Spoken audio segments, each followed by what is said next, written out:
My father stood by the fire, watering his stone patio while my belongings burned.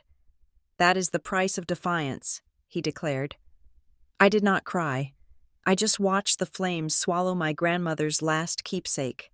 7 years later, he tore up 3 warning letters from an anonymous creditor. He only learned in civil court that the debt holder was me. The real shock was not the debt, but what I did with his house after buying it. My name is Lucy White. I am 33 years old, and right now, I am standing on the cracked pavement of a quiet suburban street. The air is cold, biting through my thin coat, but I hardly feel it. Both of my hands are occupied holding a thick, rigid manila folder. Inside this folder rests a perfectly finalized deed of transfer. It is a dry, clinical stack of legal papers, heavy with municipal stamps and notary signatures. I stare up at the house at the end of the sloping driveway. The roof sags slightly near the garage. The paint around the window frames is chipping away, revealing gray wood underneath. I do not say out loud who used to own this house. I do not need to. I just grip the paperwork tighter, feeling the sharp edge of the folder press against my palm. To understand why this single piece of paper feels heavier than a ton of bricks, you have to rewind the clock. You have to go back exactly 7 years. You have to travel to Brackett Falls, Indiana. It is one of those fictional-feeling Midwestern towns where everyone knows your business before you even realize it yourself. A place where family loyalty is measured by how much abuse you are willing to swallow in silence.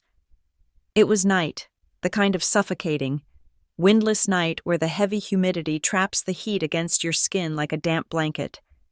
My father, Wade White, had built a raging fire inside a large metal burn barrel near the middle of our backyard. It was not a cozy campfire meant for roasting marshmallows or keeping warm. The flames were angry, rising high enough to spit bright orange embers into the dark sky. It was an execution. I stood on the back porch, my feet cemented to the wooden planks. I could not move. I watched as Wade dragged heavy, duct-taped cardboard boxes out from the garage. They were my boxes, everything I owned, everything I had worked for, one by one. He hoisted them up with a grunt of exertion and dumped their contents straight into the roaring heart of the fire. My clothes went first. I watched the fabrics catch, the synthetic blends melting into toxic black smoke that curled upward. Then went my heavy leather tool belt, the metal buckles glowing red-hot before sinking into the ash. Then came the heart of my livelihood, my wood-carving knives, my meticulously drawn design sketchbooks, their pages curling, blackening, and turning to gray dust before they even hit the glowing coals below. He threw in thick stacks of pending customer orders, the paper fueling the fire higher. He threw in the glossy, expensive product photos I had spent weeks taking and developing, and then he brought out the small, worn wooden crate, the one holding my grandmother's keepsakes, the only pieces of her I had left. He did not even pause. He tossed it into the inferno without breaking his aggressive stride. The most sickening part of the scene was not just the destruction, it was his left hand. In his left hand, my father held the green garden hose. While my life turned to ash in front of me, a steady, measured stream of water sprayed out, carefully drenching the manicured green grass and the edges of his expensive stone patio. He swept the water back and forth, a diligent homeowner. The message was blindingly clear. The fire could absolutely consume my life, my memories, and my hard-earned livelihood. But heaven forbid a single stray spark scorch his precious lawn. He was actively protecting his property. I was just collateral damage. The fire crackled so loudly it sounded like breaking bones, the wood popping and snapping in the intense heat. Wade turned his head. He did not turn to look at me standing on the porch. He looked toward the property line. He raised his heavy voice, ensuring it carried over the tall wooden privacy fence and echoed down the quiet suburban street. "The girl needs to learn to respect the family," he bellowed into the night. I did not scream. I did not fall to my knees and weep. I did not run out onto the wet grass and beg him to stop. People always think that trauma has to be loud. They think it is crying and thrashing and hysterical pleading. But often, The worst kind of trauma is completely silent. In that exact moment, watching the hungry fire eat the very foundation of my small business and my past, absolute, chilling clarity washed over my mind. Wade did not just want to control my financial decisions. This was not a simple disagreement about money or living arrangements. He wanted to amputate my leg so I would have no choice but to crawl back to him. He wanted to entirely destroy my ability to be independent, to force me into a corner where I had to rely on his charity. He wanted me broken, out of the corner of my eye, through the thick haze of smoke. I saw a flicker of movement, 2 houses down. Our elderly neighbor stood on her dark, unlit porch. She was leaning against the railing, watching the entire horrific spectacle unfold. She did not yell out. She did not dial the police to report a disturbance. She just stood there in the shadows, a silent witness to a very loud, very violent domestic crime. I did not know it then, as I stood breathing in the ashes of my grandmother's belongings. But her silence that night would slowly germinate into my absolute loudest weapon years later. The acrid smoke stung my eyes, but I refused to blink. I forced myself to memorize the exact smell of burning paper and melting plastic. I etched the image of his calm face illuminated by the destructive fire into my brain. That night, I lost almost everything I cared about. But also that night, my father accidentally created the exact, singular person who could and would take his house away from him if you have ever been called ungrateful just for wanting to live your own life. You will understand this story down to the bone. My father, Wade White, was a man who worshipped at the altar of his own calluses. He was a semi-retired general contractor, the kind of local builder who made sure every person in town knew exactly how many grueling hours he worked each week. His entire identity was rigidly wrapped up in the myth of the self-made American man, and his ultimate monument to that myth sat squarely at 12 Briar Hook Lane. It was a sprawling, solid brick suburban fortress he had partially built with his own 2 hands. To the outside world, it was just a handsome, well-kept property. To those of us trapped inside its walls, it was a sovereign nation where Wade operated as the absolute, unquestioned dictator. The temperature of the thermostat, the brand of milk in the refrigerator, the volume of the evening news. Every tiny detail was dictated entirely by his shifting moods. He had a favorite saying, one he delivered with the casual, heavy arrogance of a king addressing his peasants. He would lean back in his cracked leather recliner, cross his thick, muscular arms, and state clearly, "Everything under this roof exists because I allow it." In Wade's suffocating kingdom, the hierarchy was permanently set in stone. At the very top, sitting right beside him in the place of honor, was my older brother, Nolan. Nolan was the golden child, the firstborn son who had inherited my father's broad shoulders but absolutely none of his grit or work ethic. Nolan was a dreamer in the most dangerous, expensive sense of the word. His latest grand delusion was opening a high-end custom car shop. He painted big, loud visions of glossy showroom floors, imported parts, and flashy modifications. But behind the loud talk, Nolan lacked the fundamental ability to balance a basic checkbook or show up on time for a morning shift. Then there was me. I was the youngest daughter, quiet, observant, and deeply, almost painfully practical. For years, I had been steadily and quietly building a custom handcrafted furniture business. It was not just casually whittling scrap wood on the weekends.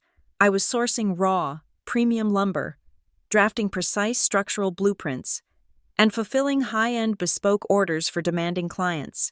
Because I handled all my own bookkeeping, I had developed a sharp, undeniable talent for numbers, tax codes, and financial tracking. I knew exactly where every single penny went and how to stretch it.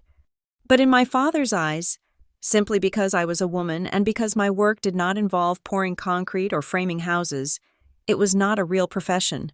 Whenever nosy neighbors asked about what I was doing, Wade would wave a dismissive, calloused hand and loudly refer to it as my cute little hobby. The deep friction that eventually sparked the inferno started over a simple signature. Nolan's grand custom car shop required capital. A massive amount of it. Predictably, traditional banks looked at Nolan's spotty employment history, his mountain of consumer debt, and his empty savings accounts, and they politely laughed him right out of their lobbies. So, Wade turned his demanding sights directly on me. I had spent years living frugally, saving every spare dollar from my furniture commissions, and building an immaculate top-tier credit score. Wade summoned me to the kitchen table one evening and slapped a thick joint loan application flat against the wood. He demanded that I co-sign for Nolan's risky business loan and drain my hard-earned savings to provide the bank with the initial cash collateral. I looked him right in the eye and told him no. I did not yell. I did not throw a tantrum or argue about fairness. I just looked at the disastrous, predatory financial terms printed on the paper and calmly, firmly refused. I had my own concrete plans. I had just signed a binding lease for a small, slightly run-down commercial studio space across town to officially move my business out of my cramped apartment. I needed my pristine credit intact to secure trade accounts. I needed every cent of my savings to purchase heavier, professional-grade machinery. To Wade, my calm refusal was not a logical financial boundary. It was an act of profound, unforgivable treason.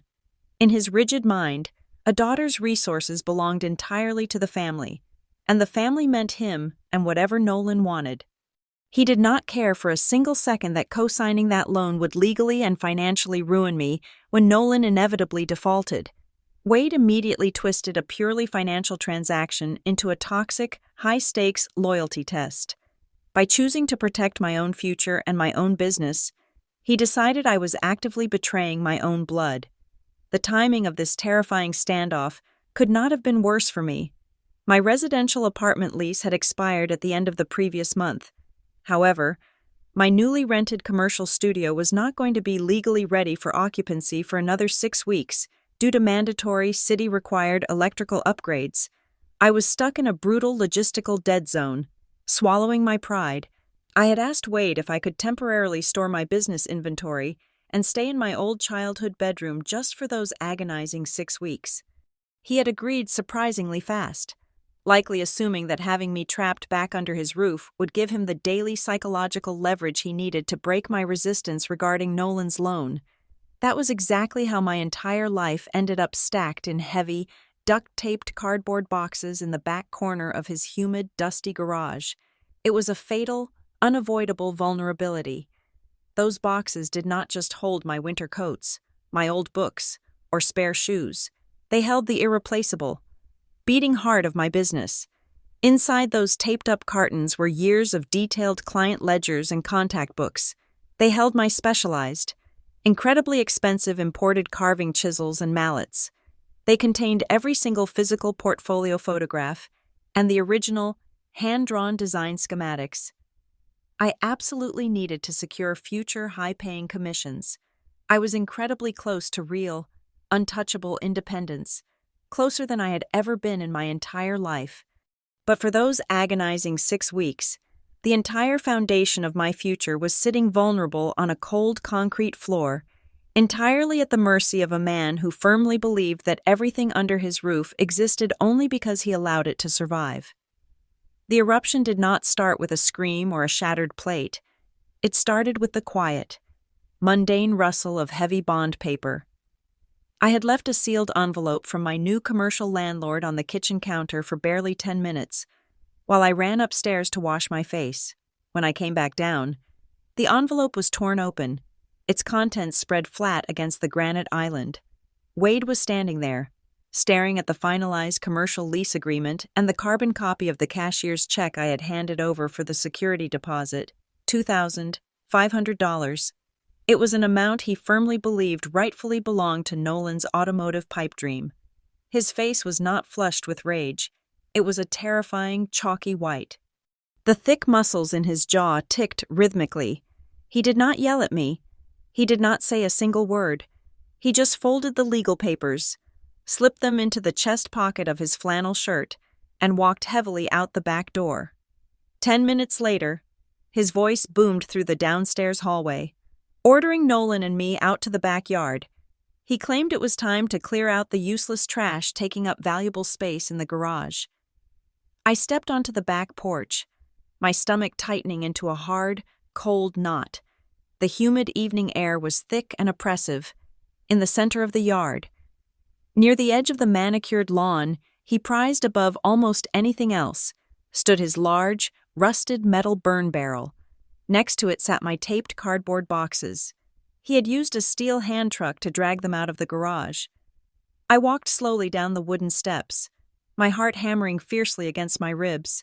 I genuinely thought it was a crude intimidation tactic, a twisted theatrical display meant to force me to cancel the lease, eat the penalty fee, and hand over my remaining funds to his golden child.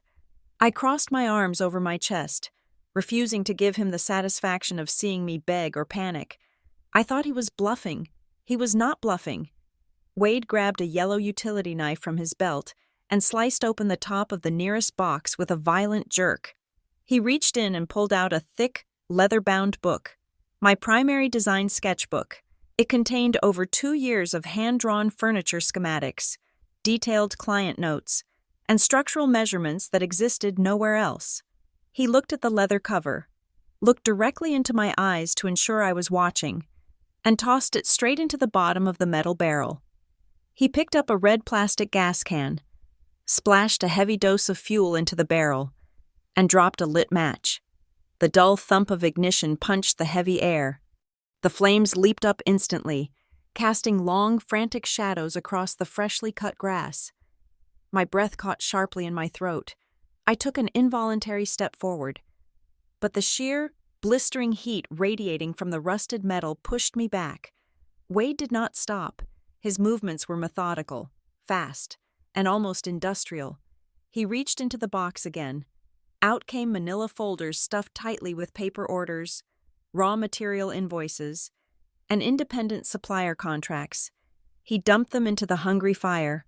The paper curled, blackened, and drifted up into the dark sky like dirty, corrupted snow. Then came the heavy items. He grabbed my canvas tool roll. Inside were my specialized wood-carving gouges and chisels, imported directly from Germany. They were precision tools I had saved up for over 8 agonizing months to afford. He threw the entire canvas roll into the flames. I heard the sickening clatter of tempered steel hitting the bottom of the barrel.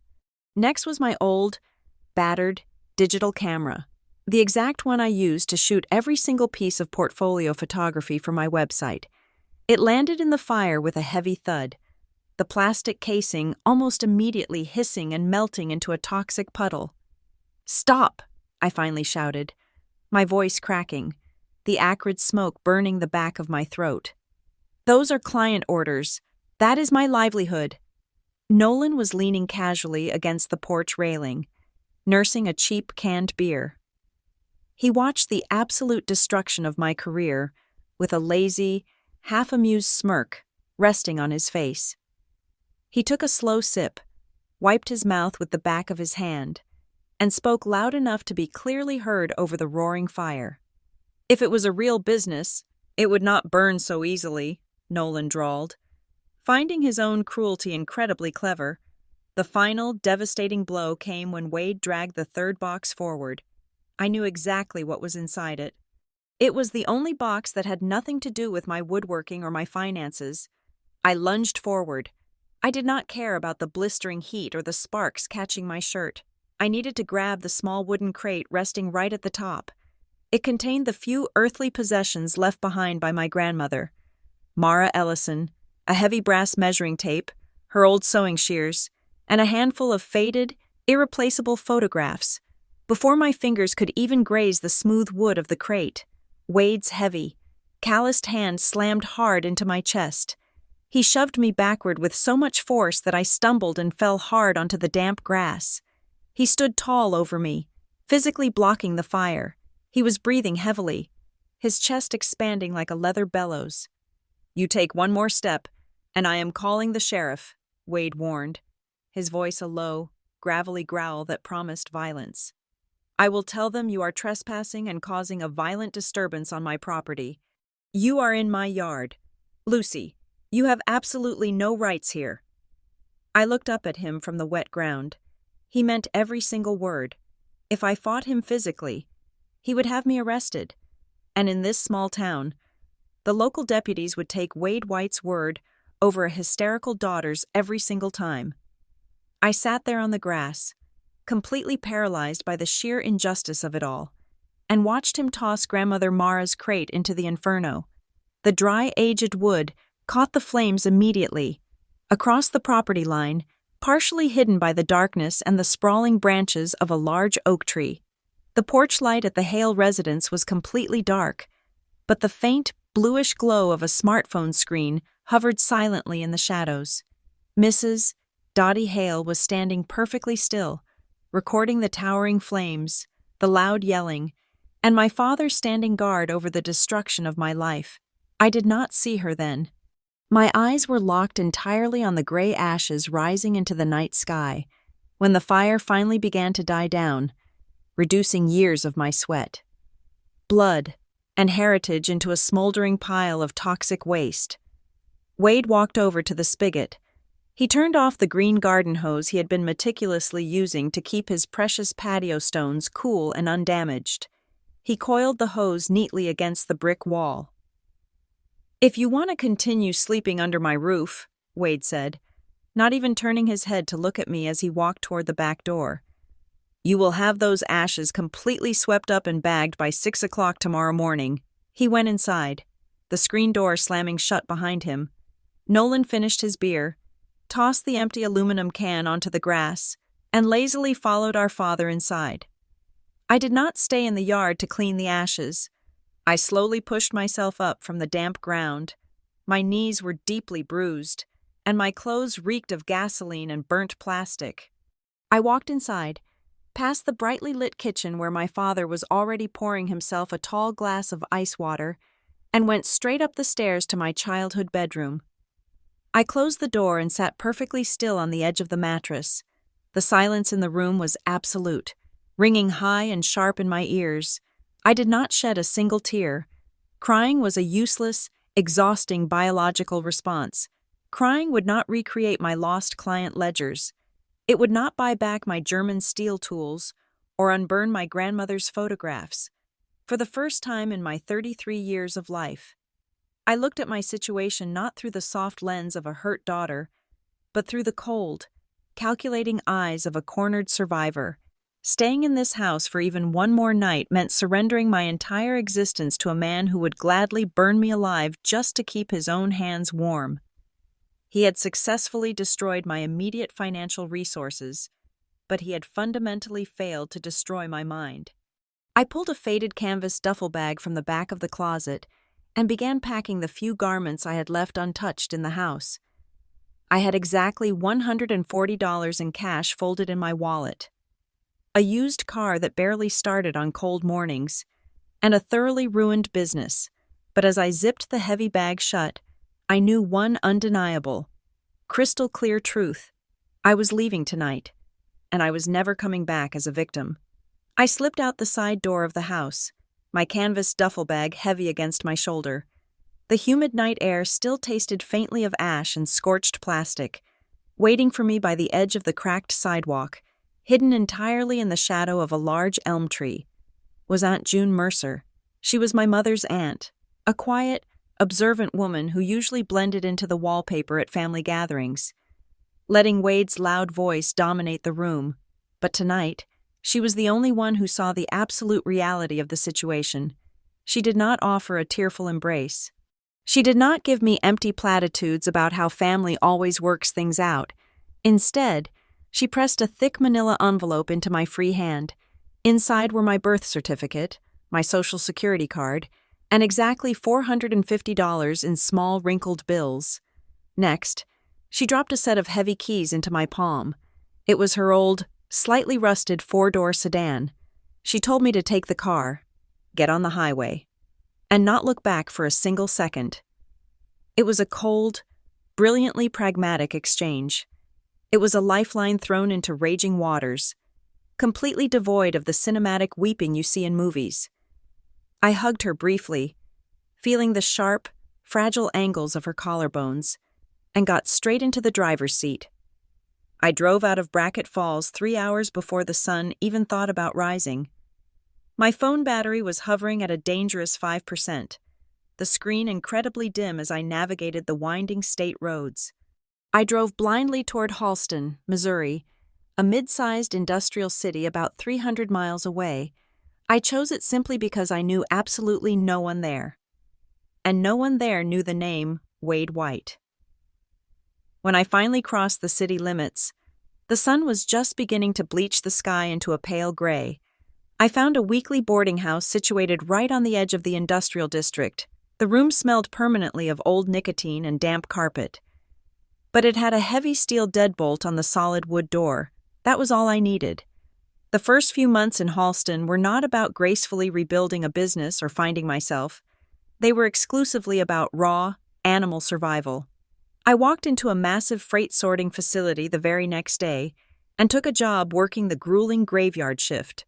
From midnight until 8 in the morning, I stood on a brutally hard concrete floor, violently throwing heavy cardboard boxes onto moving conveyor belts.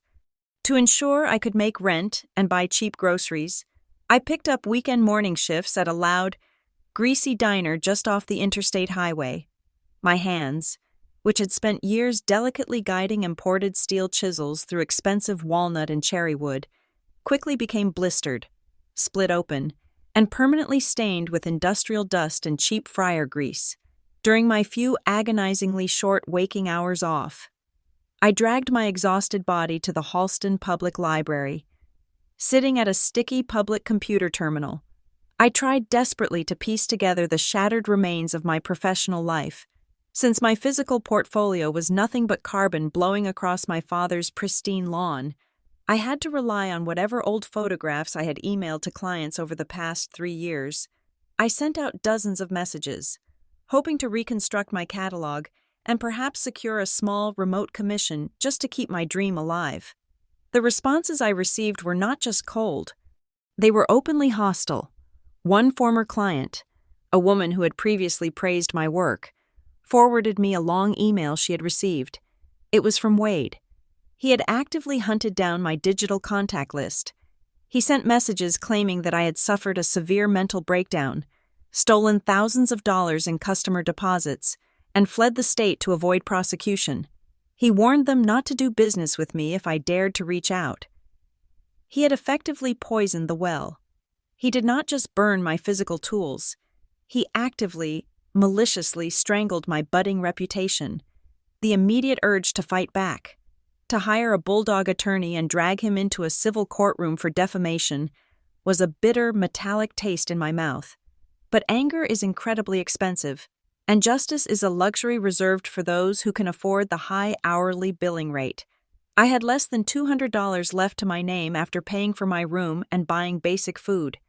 I had no securely stored evidence, no physical ledgers, and no legal standing that would not require months of costly, draining litigation to prove.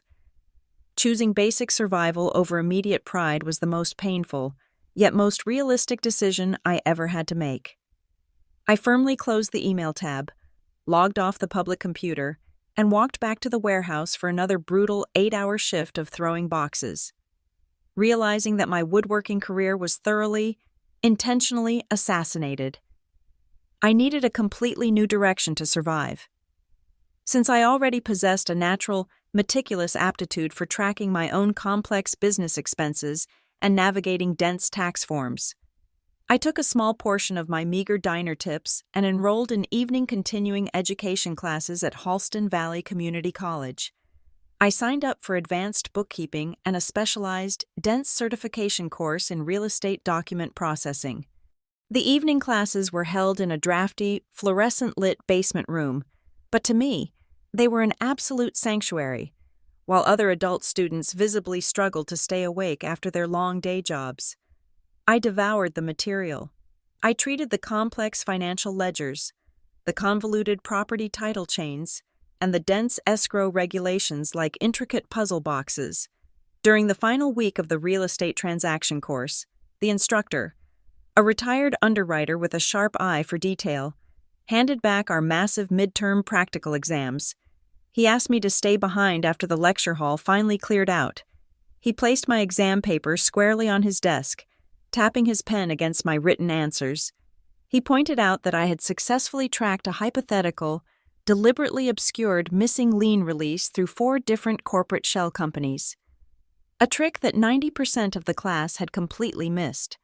He looked at me straight over the rim of his reading glasses and told me that I had an incredibly rare, aggressive talent for reading financial documents.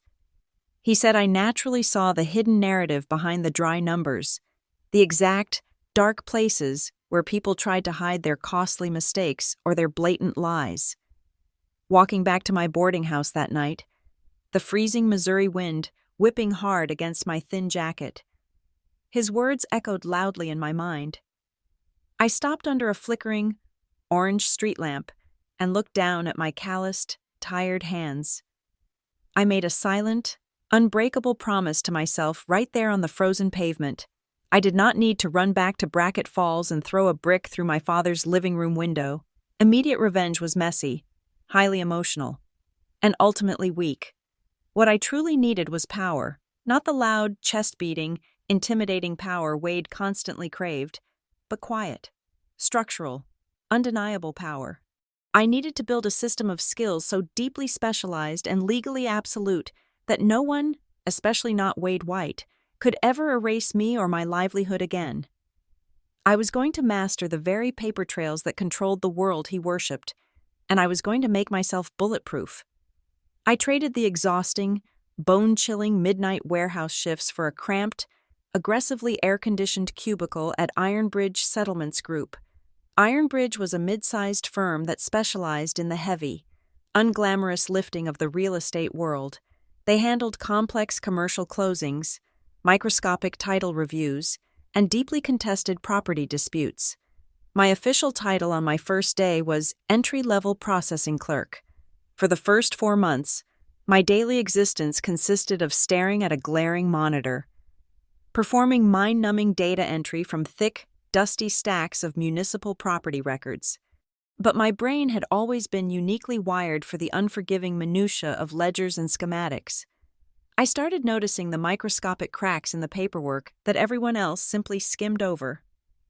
During my 5th month, I flagged a missing notary stamp on a deed of trust dating back 12 years. 2 weeks later, I caught a seemingly harmless misspelled middle initial on a warranty deed that technically, and disastrously, broke an entire chain of title for a commercial plaza. My defining moment arrived when I halted a closing after spotting a fraudulent lien release. I noticed that the signature of the bank vice president on the release document did not match the ink pressure and slant of his signature on the master file. That single observation saved Ironbridge from a liability claim upward of $3 million. That catch got me immediately promoted out of the entry-level bullpen and directly into the distressed asset division. This meant I was now sitting across the desk from Celeste Rowan. Celeste was a senior title officer who wore impeccably tailored, razor-sharp blazers and possessed absolutely zero bedside manner. She was cold, brilliantly analytical, and an absolute apex predator when it came to navigating the messy world of default processing and foreclosures. She did not coddle me. She threw me into the deep end of convoluted bankruptcy filings and short sale negotiations. She became my absolute mentor. One rainy Tuesday afternoon, after she watched me meticulously unravel a tangled, heavily contested short sale involving 3 different warring heirs, she walked over and handed me a cup of black coffee. She looked down at my neatly color-coded spreadsheet and delivered the single piece of advice that would define my entire future. In real estate, people argue with emotion, Celeste said, her voice flat and absolute, but they always lose on paper. I internalized that mantra until it became my religion. I transformed into a machine.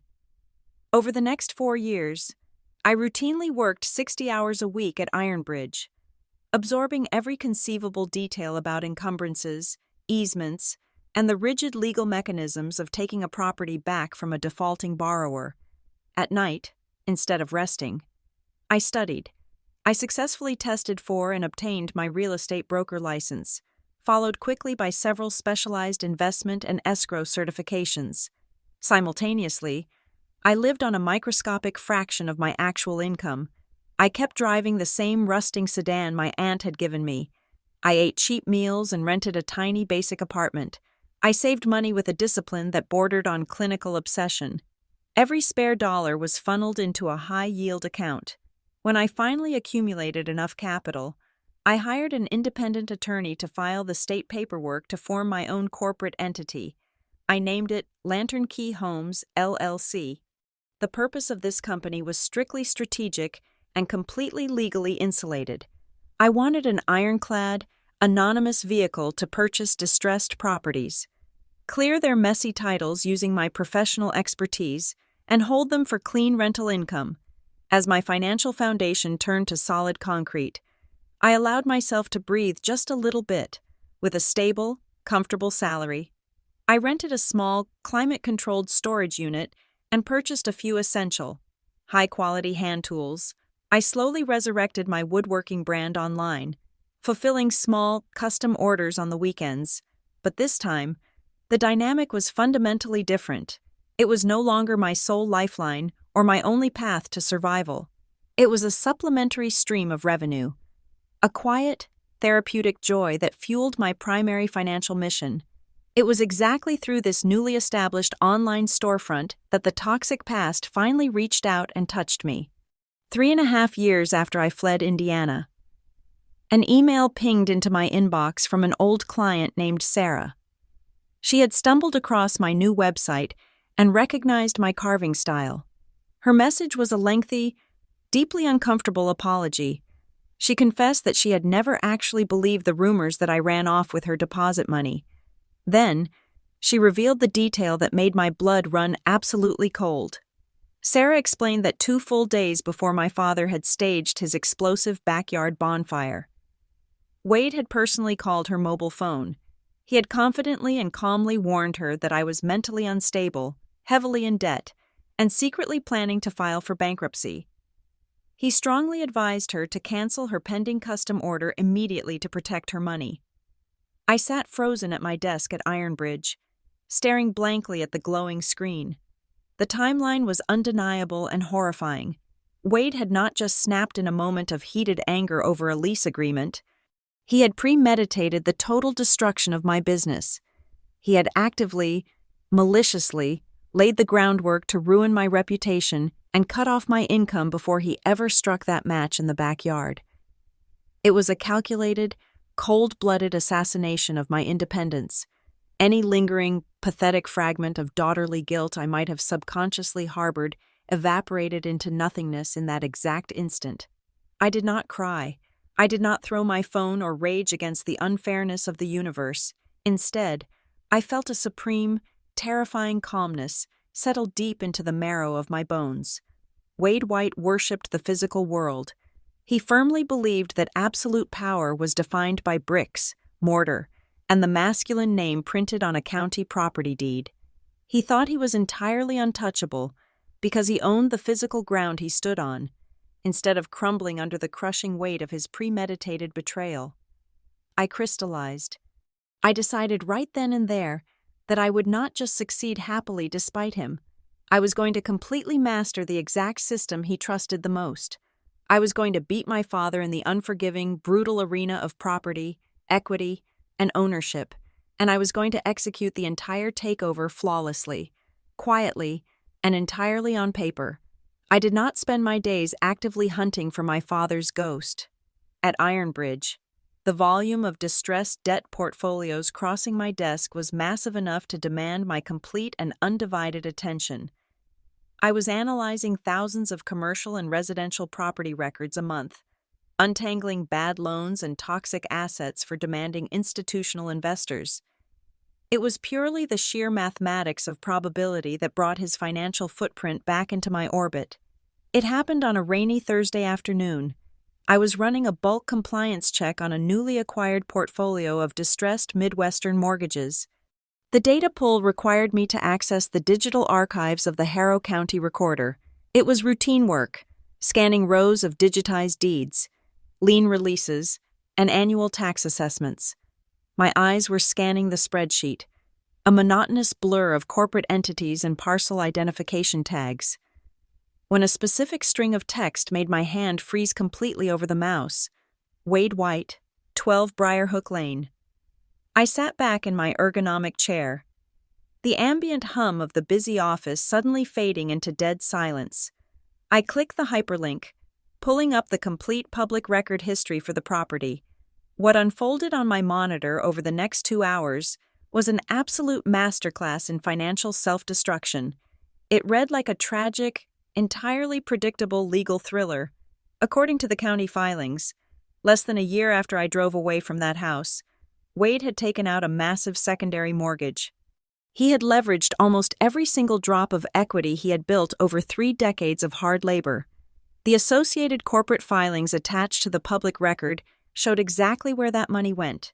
It was funneled directly into an entity registered as White Forge Customs. I pulled the Uniform Commercial Code filings attached to the business. The paper trail painted a vivid, pathetic picture of my brother's business acumen. Nolan had not spent a single dime on operational cash flow, staff payroll, or emergency market reserves. Instead, he had heavily financed top-of-the-line hydraulic automotive lifts, a massive climate-controlled custom paint booth, and a flashy neon sign for the showroom. There were revolving credit lines maxed out on imported demo cars and high-end marketing campaigns. It was the absolute classic American small business crash. All show, absolutely zero substance, built entirely on borrowed time and our father's collateral. But the most damning evidence was the trajectory of the loan itself. The original mortgage was issued by a highly reputable national bank. 2 years later, the record showed an assignment of deed of trust, transferring the loan to a secondary servicer known specifically for handling subprime accounts. 18 months after that, it was sold again, this time to an aggressive debt collection firm that bought deeply distressed, non-performing notes for pennies on the dollar. In the real estate world, a loan bouncing rapidly between bottom-feeding servicers is the ultimate, undeniable red flag. It means the borrower is chronically delinquent. The asset was rapidly bleeding out. Confirmation of the collapse arrived from an entirely different, unsolicited source a few days later. My phone buzzed with a social media message from an extended cousin I had not spoken to in half a decade. The message was dripping with unearned righteous indignation. She accused me of being a heartless daughter, living comfortably in the city while my father was struggling, in her clumsy attempt to shame me. She carelessly handed me the missing piece of the puzzle. She complained that poor Nolan had been forced to shut down his shop due to a bad economy, packed up his truck, and moved 3 states away to take a job managing a retail sporting goods store, leaving Wade to deal with the messy aftermath all by himself. Nolan had cut his losses and ran. He had abandoned the sinking ship, leaving our father holding a heavily mortgaged bag. Professional curiosity got the better of me. I opened Wade's public social media profile page, despite the absolute financial bloodbath meticulously documented in the Harrow County public records. His online persona was aggressively triumphant. Just 3 weeks prior, he had posted a photo of himself standing on his pristine stone patio, holding a pair of heavy hedge clippers. The caption read, "Still standing strong, nobody takes what a real man builds." It was a staggering display of cognitive dissonance. He was projecting the image of the invincible patriarch to his neighbors and relatives, completely ignoring the reality that his lender was actively preparing to rip the ground right out from under his boots. He was multiple payment periods past due, drowning in compounding late fees, and staring down the barrel of an inevitable foreclosure. Yet his ego simply refused to acknowledge the basic math. Sitting in my quiet office, surrounded by the high-rise steel and glass of the city, I faced a profound moral crossroads. The easiest, most peaceful option would be to close the browser tab, clear my search history, and let the indifferent, crushing gears of the banking system roll over him without my involvement. Walking away would be perfectly clean. It would be safe. But as I looked at the digital copy of his promissory note on my screen, a different philosophy took root in my mind. For years, he had used his financial leverage to control, demean, and destroy. He had rigged the family dynamic so he always held the winning hand, severely punishing anyone who refused to fold. Now, through sheer arrogance and blind favoritism, he had carelessly tossed his own king onto the board, totally unprotected. I was not going to hire someone to break his legs. I was not going to engage in a messy, highly emotional screaming match on his front lawn to get even. I made a cold, permanent decision that afternoon. I would not actively sabotage him, but I absolutely refused to protect him from his own consequences. I established a new internal principle. If a perfectly legal, fully transparent opportunity to acquire that specific debt presented itself within the normal boundaries of my profession, I would not turn my back on it just because the man defaulting on the loan shared my last name. I closed the Harrow County database and leaned forward, resting my hands flat on my desk. The paper trail had revealed the fatal flaw in his fortress. The walls were already crumbling from the inside. All I had to do was maintain my professional distance and wait for the deed to hit the open market. The opportunity did not arrive with a dramatic phone call or a sudden revelation. It arrived on a mundane Tuesday morning in the form of a heavily encrypted spreadsheet. A regional lender, Heartland Apex Financial, was aggressively restructuring its distressed asset portfolio before the end of the fiscal quarter. They were dumping millions of dollars in non-performing residential mortgages onto the secondary market, and Celeste had managed to secure the preliminary review list for Ironbridge Settlements Group. She forwarded the raw data file to my terminal. I poured a cup of black coffee and began the tedious process of sorting the columns by days delinquent and outstanding principal balance. I was scrolling past rows of defaulted properties in Ohio and Illinois when my eyes locked onto a familiar address buried deep in the Indiana section. 12 Briarhook Lane. The outstanding principal balance was staggering. The days delinquent column indicated the loan had not seen a single payment in over 14 months. The servicer notes attached to the file painted a picture of a borrower who was combative, unresponsive, and entirely out of options. My father was no longer just standing on the edge of a cliff. He was already in freefall. I stared at the glowing monitor, feeling the heavy, rhythmic thud of my own pulse in my ears. The urge to immediately highlight the row, process the acquisition, and claim the asset for my own company was an overwhelming physical pressure in my chest. But I'm not my father. I do not act on raw, volatile emotion, and I absolutely do not compromise my foundation for a fleeting moment of satisfaction. I immediately locked my screen, stood up, and walked straight into Celeste's glass-walled office. I closed the door quietly behind me. I have a direct familial connection to a borrower on the Heartland Apex distressed list, I told her, keeping my voice completely level. Line item 84. I need to formally recuse myself from reviewing or processing this specific tranche of assets to avoid any potential conflict of interest. Celeste looked up from her paperwork, her sharp eyes studying my face for a long, silent moment. She did not ask for the messy personal details. She simply nodded once, appreciated the transparent professionalism, and reassigned that specific geographic block to a senior analyst down the hall. By formally stepping away at Ironbridge, I legally cleared the path for my next, highly calculated move. I waited patiently for the portfolio to be fully processed and officially released to the open market for bidding. When it finally hit the secondary exchange boards, 4 weeks later, I did not use my own name. I logged in through the secured broker portal of Lantern Key Homes, LLC. I had spent the last several years living like a ghost, hoarding every spare dollar I earned.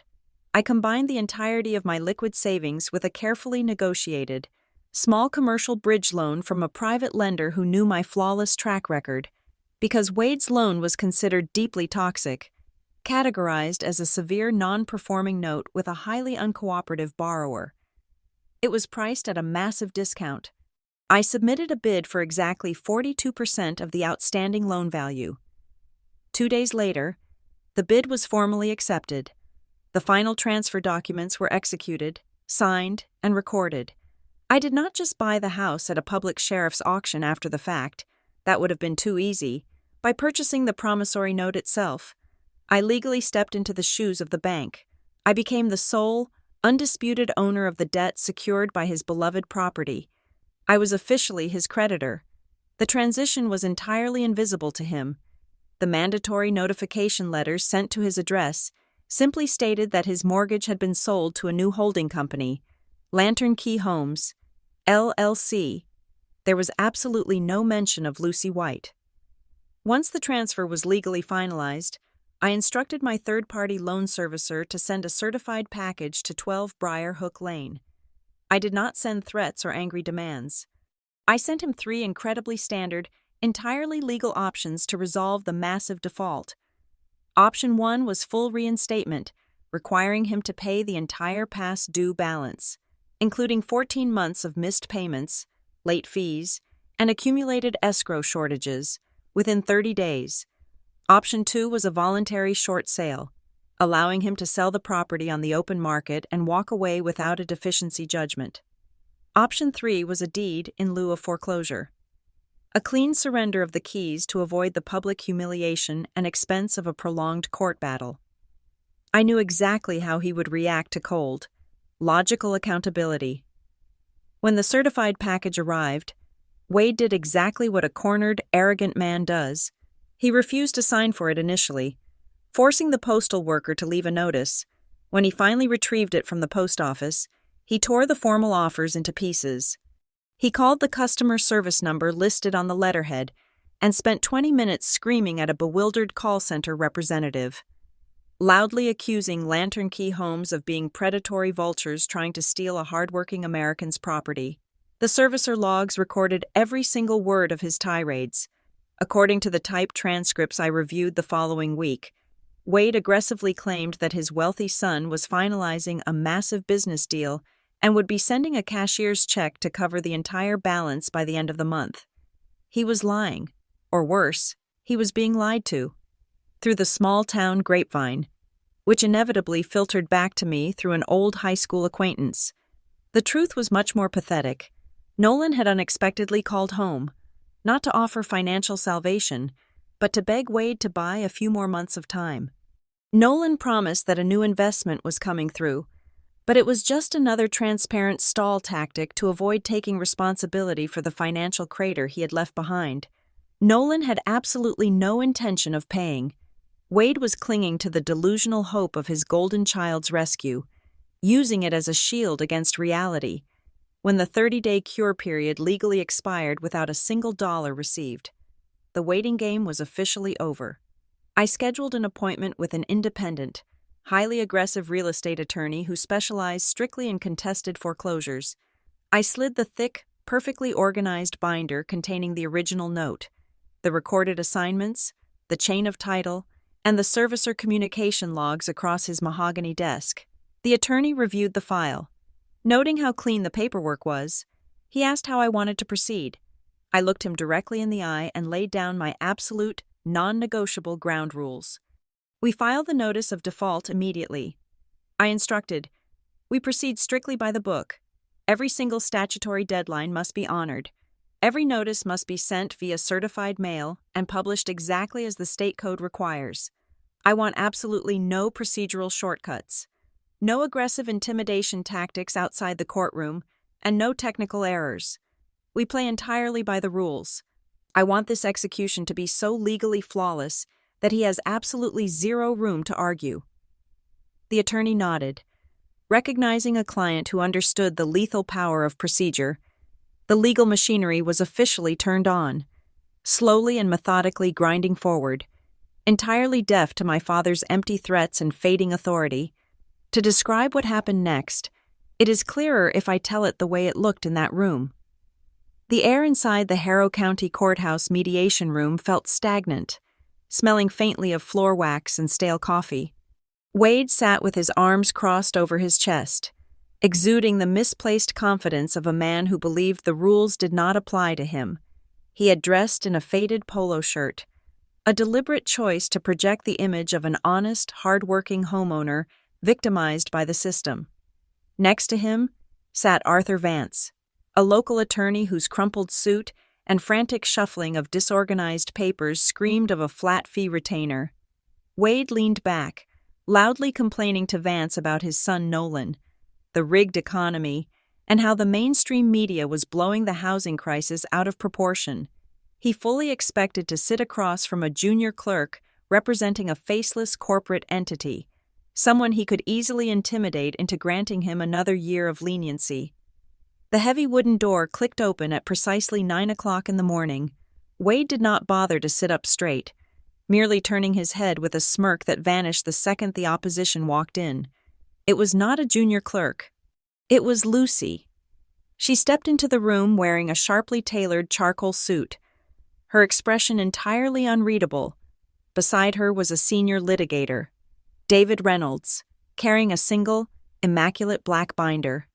Lucy took her seat directly across the narrow table from Wade. She placed her hands on the table, fingers steepled, projecting absolute calm. For a long moment, the room was suspended in dead silence. Wade's face drained of color, then rapidly flooded with a mottled, furious red. His jaw worked silently before he finally slammed his fist onto the table, rattling the cheap plastic water cups. He pointed a shaking finger at her, his voice echoing off the bare walls. He accused her of orchestrating a massive, illegal conspiracy, shouting that she was a thief trying to steal her own father's legacy out from under him. He turned to the mediator, a tired-looking woman at the head of the table, and demanded the session be thrown out on the grounds of blatant fraud. David Reynolds did not even blink. He calmly opened the black binder and slid a stack of meticulously organized documents across the table. He addressed the mediator and Wade's attorney, his tone completely flat and professional. Reynolds detailed the exact timeline. He laid out the original loan documents, the transfer of the note, and the precise, unbroken chain of title. He then presented the payment history, highlighting the undeniable fact that the mortgage had been in default for over 36 months. He slid over the certified mail receipts proving that Wade had received every legally required notice of default, every warning, and the 3 distinct options for resolution that Lantern Key Homes LLC had generously offered just weeks prior. Arthur Vance, Wade's attorney, grabbed the documents. His eyes scanned the pages, his frantic demeanor shifting into something much colder. Vance pulled a specific letter from the stack, his brow furrowing. He looked at Wade, holding up a document dated exactly 8 months ago. It was a highly favorable short sale offer from a third-party buyer. The offer would have cleared the debt entirely and left Wade with a small, dignified exit sum of nearly $15,000. Vance asked his client why this document was not in their defense file. Wade snatched the paper, sneering. He declared he was not about to let some bottom feeder buy his property for pennies just so he could be chased out of town with his tail between his legs. He admitted, right there on the record, that he had thrown the offer in the trash because accepting it felt like an insult to his pride. Vance slowly lowered his hands, realizing with crushing clarity that his client had willingly sabotaged his own salvation simply out of stubborn arrogance. The defense Wade had built that he was a victim of predatory lenders giving him no way out evaporated instantly. The legal foundation of their argument was completely destroyed by Wade's own admission. Wade, sensing the shift in the room, turned his venom back to Lucy. He leaned forward, spitting insults, calling her a traitor who had plotted this revenge for years. He demanded to know how she could sit there and steal her childhood home. Lucy met his gaze. There was no anger in her eyes, nor was there any of the lingering fear she used to feel when he raised his voice. She was utterly detached. "I am not taking your house," Lucy said, her voice steady, carrying clearly across the quiet room. "You lost it before you even knew who the creditor was." The absolute truth of her statement hung in the air, a heavy, undeniable weight. Wade had defaulted on his own. He had ignored the notices on his own. He had thrown away his last lifeline on his own. Lucy had simply stepped into a legal vacuum that Wade himself had created. The mediator intervened, asking if there was any room for negotiation regarding the deed in lieu option, which would at least spare Wade the public record of a completed foreclosure. Wade abruptly stood up, his chair scraping violently against the linoleum floor. He stated he would rather see the bank tear the house down to the studs than willingly sign a single piece of paper handing the deed over to his estranged daughter. He told Vance they were leaving, declaring that he would take his chances in front of a judge. The mediation was officially recorded as a failure. Lucy and Reynolds calmly packed their briefcases, their legal standing stronger than ever. Wade's refusal to negotiate, combined with his admission of ignoring prior relief offers, practically guaranteed a swift summary judgment in favor of the LLC. Later that evening, at exactly 7:30, Lucy's personal phone rang. The caller ID showed an unknown local number. She answered to hear the raspy, familiar voice of Dottie Hale, the elderly woman who lived 2 doors down from the Briar Hook Lane property. Dottie had heard through the neighborhood grapevine about the impending foreclosure. She did not call to offer empty sympathies. Instead, she got straight to the point. Dottie revealed that on the night Wade burned Lucy's belongings, she had been standing in the shadows near her front porch window with her smartphone. She had recorded the entire incident, the fire, Wade yelling, and him blocking Lucy from getting to her things. Dottie also mentioned she had another recording from a neighborhood block party 2 days later, where Wade was loudly bragging to other men about how he had finally cleaned house and taught his ungrateful kid a lesson. Dottie offered to send the digital files to Lucy immediately, suggesting they could be used to destroy Wade in court. Lucy thanked her warmly and accepted the files. However, as she downloaded the videos onto an encrypted external drive, she made a deliberate, strategic choice. She would not submit these videos to the foreclosure judge. Using them would turn a clean, unassailable financial transaction into a messy, emotional domestic dispute, which was exactly the kind of chaotic battleground where Wade thrived. The foreclosure would proceed strictly on the math, the contracts, and the law, but the videos were a flawless insurance policy.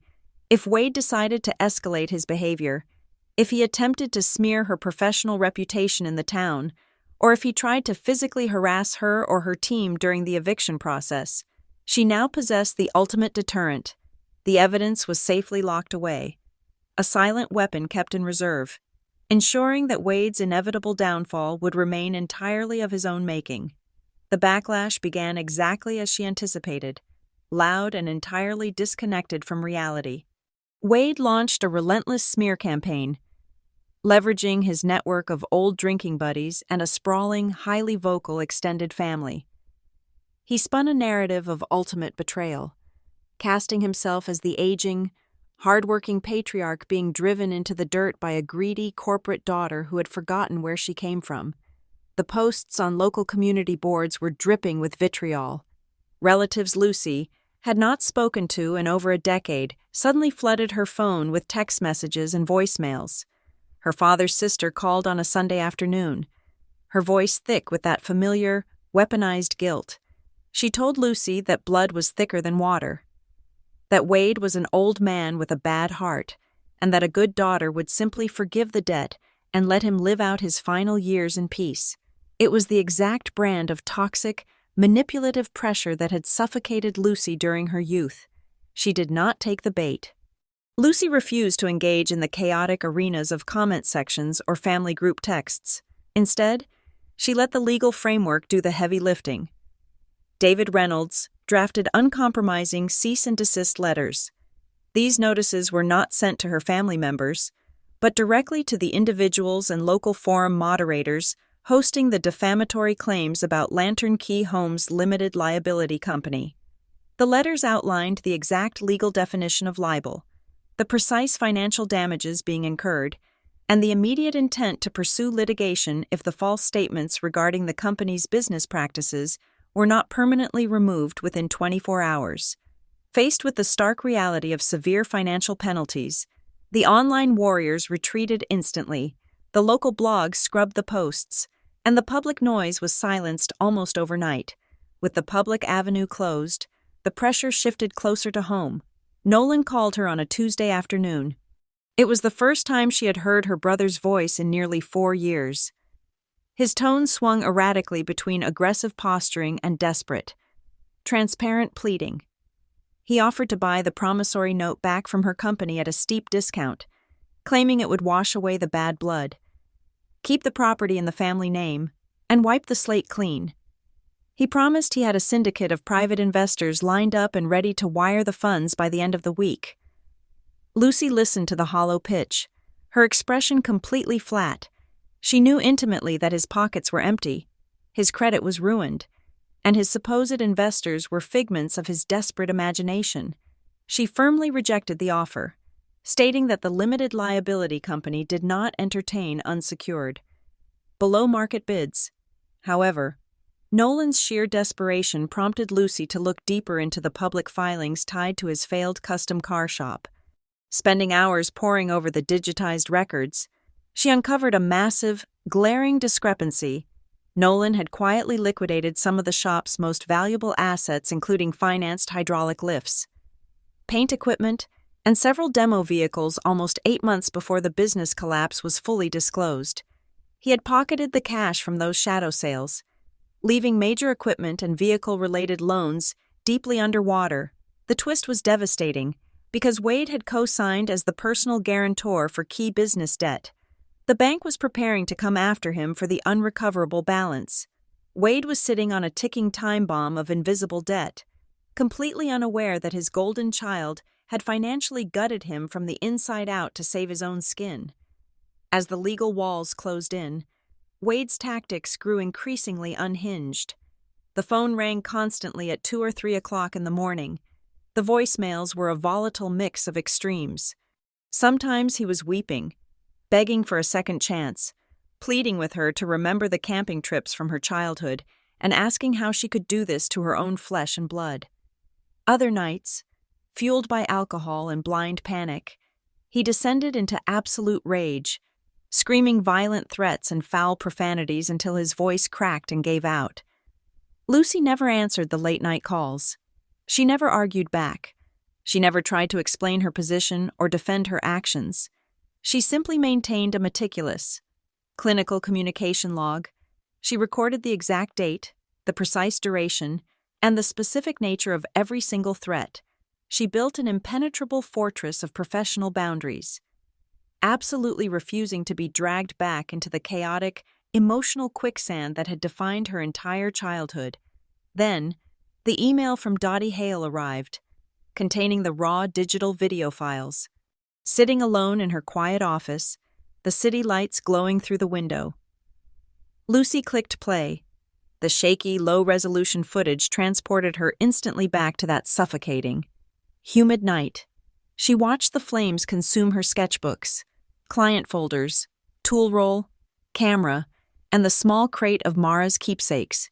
But there was a horrifying detail she had missed in the blinding trauma of the actual event. The camera zoomed in slightly, catching Wade's face illuminated by the dancing firelight.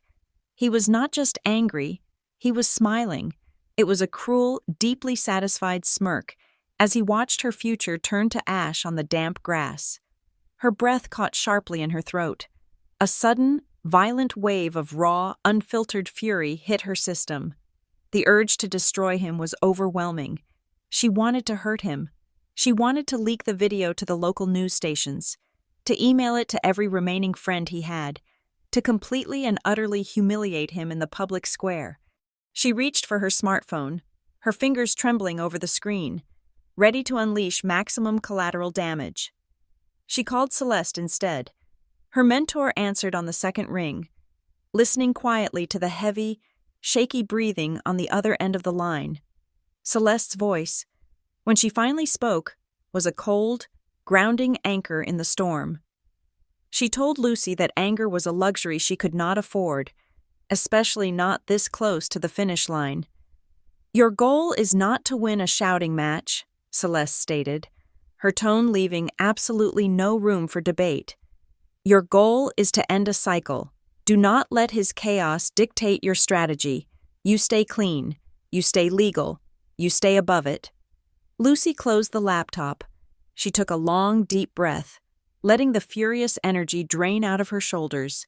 The urge to retaliate faded, replaced by a cold, hardened, and absolute resolve. She would not stoop to his level. She would crush him with the law. The legal machinery ground forward, entirely indifferent to Wade's tantrums and Nolan's empty promises. The Harrow County Civil Court officially reviewed the case. Since Wade had explicitly rejected all mediation offers and failed to provide any valid legal defense against the documented default, the judge issued the final decree. The court officially granted the motion for summary judgment in favor of Lantern Key Homes. The property was scheduled for a sheriff's sale on the first Tuesday of the following month. To be executed precisely at 10 o'clock in the morning, Lucy immediately mobilized every resource at her disposal. She transferred the required capital into the designated escrow accounts, ensuring the funds were verified and ready for deployment. She coordinated with David Reynolds to guarantee all transfer documents and court filings were flawless. She contracted a highly reputable, independent property management crew and a licensed commercial locksmith, placing them on strict standby for the day of the sale. Every possible contingency was mapped out and accounted for. She would acquire the deed legally, cleanly, and decisively. The board was set. The final pieces were locked in place, and the ultimate takeover was imminent. The morning of the property transfer was remarkably quiet. The crisp air entirely devoid of the chaos that had defined Lucy's previous life in this neighborhood. At exactly 9 o'clock, a white sheriff cruiser pulled onto the cracked asphalt of Briar Hook Lane. It was followed closely by Lucy's sleek silver sedan and a heavy utility van belonging to the contracted commercial locksmith. Everything was perfectly orchestrated, meticulously scheduled, and 100% by the book. Wade stood on the front porch of the aging house. He wore his heavy work boots and a faded denim jacket, his posture rigid and his jaw clenched tight.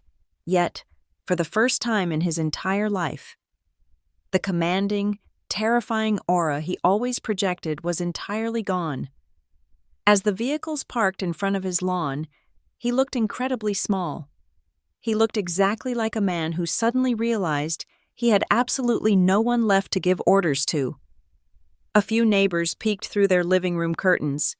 Dottie Hale stood openly on her front lawn, watching with her arms crossed. Wade puffed his chest out in a final desperate display of authority as the sheriff deputy stepped forward with the official writ of possession in his hand. Before the uniformed officer could even speak, Wade pointed a calloused, shaking finger directly at Lucy. "You bought my house just to get revenge," Wade shouted, his voice echoing loudly down the quiet suburban street. He was clearly performing for the audience of onlookers, clinging to his fabricated narrative. "You just want to see me out on the street. That is all this is about." Lucy did not flinch. She did not raise her voice or show an ounce of the intimidation he was trying to provoke. She stepped forward, standing shoulder to shoulder with her attorney, David Reynolds. Her voice was level, projecting clearly and cutting through the morning chill. "I bought a defaulted asset," Lucy stated firmly, her tone devoid of malice but heavy with absolute fact. "The person who made it a defaulted asset is you." Wade's mouth opened, but no words came out. The absolute, undeniable truth of her statement stripped away his very last layer of victimhood in front of the entire neighborhood. The angry bluster evaporated instantly, leaving behind a hollow, frantic energy. He reached his hand deep into his jacket pocket and pulled out a small, dented tin box. He stared at the rusted metal for a brief second before tossing it clumsily toward Lucy. It clattered loudly onto the concrete walkway near her leather boots. Lucy looked down at the dirt-smudged box, then slowly bent down to pick it up. She pried off the tight lid. Inside rested a heavy, tarnished brass ruler that had belonged to her grandmother Mara, the scorched, blackened wooden handle of her favorite carving chisel, and 3 slightly singed Polaroid photographs of her early custom furniture pieces. Wade had actually dug through the cold ashes that night. He had kept these ruined items hidden in his possession for years. He did not offer a tearful apology. He did not ask for forgiveness for the years of emotional abuse. He simply crossed his arms defensively and looked away from her piercing gaze. "I did not think you would make it this far," Wade muttered. His voice dropped to a gravelly whisper that served as half a genuine confession and half a bitter, pathetic excuse. It was the absolute closest thing to validation he was biologically capable of giving. It was a stark admission that he had fundamentally underestimated her strength, her intelligence, and her sheer will to survive. But Lucy did not need his validation anymore. She did not close the physical distance to hug him. She did not offer a tearful reconciliation for the neighbors to applaud. She closed the tin box with a sharp, definitive click. She looked him directly in the eyes, drawing an absolute, impenetrable boundary right there on the front lawn. "You have 2 hours to remove the rest of your personal belongings under the strict supervision of the deputies," Lucy instructed, her tone purely administrative and ice-cold. "After that time expires, you are legally trespassing on corporate property. There will be zero contact between us moving forward. If you ever need to communicate regarding the remaining unsecured debt, you will speak exclusively to my attorney." She turned her back on him without waiting for a reply and walked purposefully toward the driveway, signaling the locksmith to begin drilling out the front door deadbolts. The painful chapter of Wade holding any degree of power over her life was permanently and irrevocably closed. The final brilliant twist of her long-term strategy was not about gloating. Lucy had absolutely no intention of moving back into the house on Briarhook Lane. She was not going to sit in his old living room and revel in a petty, hollow victory. Before the sheriff even finalized the eviction paperwork on his clipboard, her commercial contractors were already pulling their trucks up to the curb. Lucy had meticulously designed a full-scale, highly profitable renovation plan. The main house was slated to be entirely gutted, modernized, and turned into a premium, code-compliant rental property. It would generate a steady, reliable passive income stream for Lantern Key Homes Limited Liability Company for decades to come. But her true masterpiece was the detached 2-car garage. It was the exact, precise spot where Wade had callously burned her life's work to the ground. Lucy had already spent months securing the municipal zoning permits to transform that specific space into a fully legal, commercial-grade mini workshop. Her contractors were tasked with installing upgraded electrical panels, industrial-grade ventilation systems, and heavy-duty wooden workbenches. It was designed specifically to be leased at a heavily subsidized rate to local women who were starting their own physical craft and woodworking businesses. She officially named the subsidiary venture Mara's Forge, honoring her grandmother's legacy. Lucy was actively restoring immense value to the exact type of creative, hands-on labor her father had once dismissed as utterly worthless nonsense. She was taking the exact geographical site of her deepest, most painful trauma and engineering it into a permanent engine of financial independence and opportunity for other women. Standing in the driveway, the loud, grinding sound of the power drill echoing through the air as the old locks were completely destroyed and replaced, Lucy signed the final work order on her general contractor's clipboard. She held the small tin box tightly in her left hand, feeling the cool metal against her palm. She looked at the house, feeling no lingering anger, no sorrow, and no fear whatsoever. She felt only total, brilliant clarity. "He burned my things to teach me submission," I said quietly to myself, the bright morning sun catching the sharp edge of my tailored blazer. "I bought his house to prove I do not need permission." Thank you so much for listening to this story. Please drop a comment and let me know where you are listening from so we can interact and share our thoughts. Do not forget to subscribe to the Lily Revenge Stories channel, like this video, and tap the notification bell so you do not miss the next story.